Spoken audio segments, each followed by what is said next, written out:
Isang araw na pinakahihintay ng mga magsasaka. Matatandaang gumuho ang diversion structure dahil sa matinding pagbaha.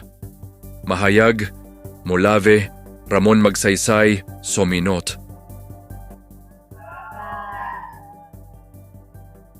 Ito ay isang araw na ating pinakahihintay. Sa umagang ito ay pinapasinayaan natin ang Mahayag Dam, isang major diversion structure para sa Salug River Irrigation System in Zamboanga del Sur. Kung matatandaan ninyo, nasira at gumuho ang dam nito dahil sa matinding pagbaha. Apektado ang marami nating kababayan sa 4 na munisipalidad ng Zamboanga del Sur, Mahayag, Molave, Ramon Magsaysay, and Suminot. Sa pamamagitan ng proyektong ito, inaasahan natin mas mapapabuti ang water diversion, irigasyon, at iba pang gawain pang-agrikultura ng rehiyon.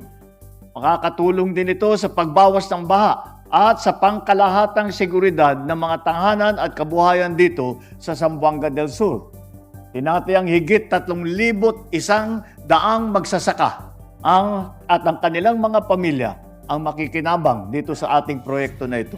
Ngayon pinasinayaan ng bagong major diversion structure.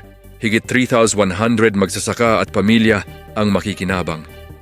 Mas maayos na water diversion at pagbawas ng baha.